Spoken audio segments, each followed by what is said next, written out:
Day 14 of 90, and today we stop reading about ownership and start using it. We're building a real CLI to-do app in Rust, one you'll actually keep on your machine.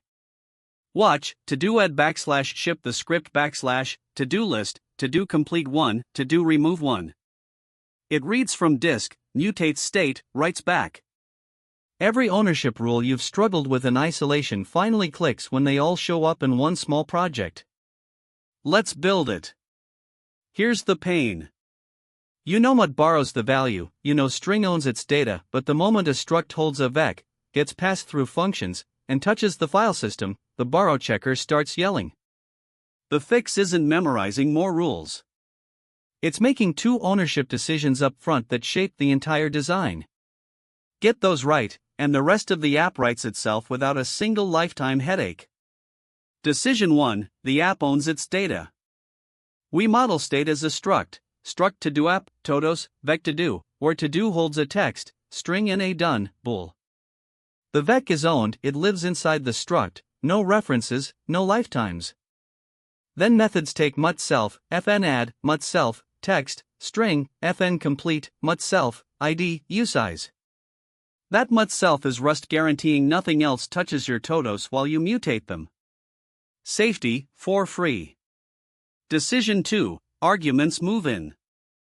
We pull a string out of claps matches and hand ownership straight to add. We don't borrow it, we move it, because the to-do needs to own its own text after the function returns.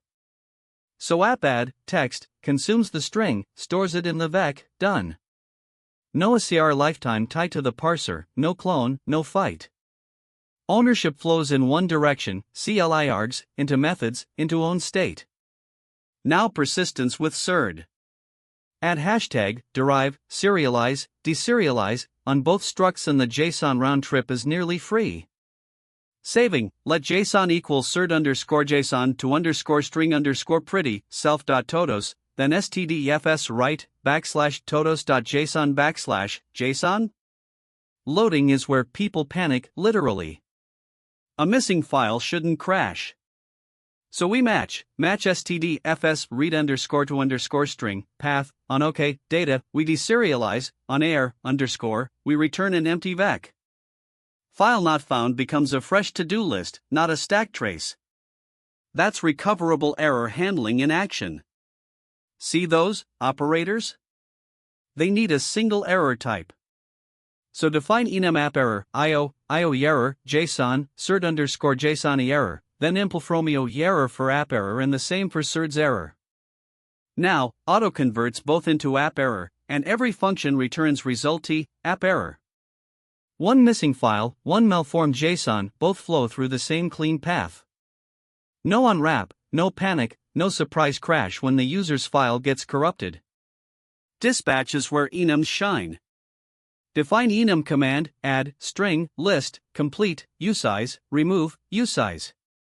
Parse the CLI into one command, then match on it, each arm calls one method. The beauty?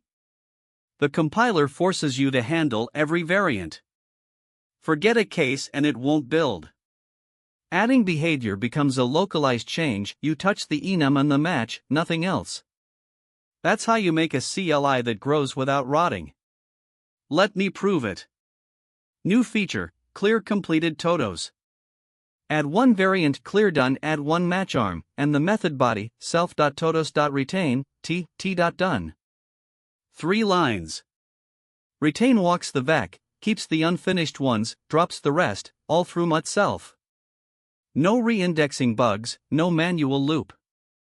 The pattern scaled because we got ownership right at the start, owned vec, moved in args, enum dispatch.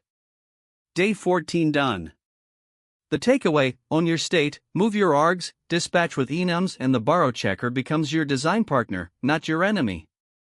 Subscribe for day 15.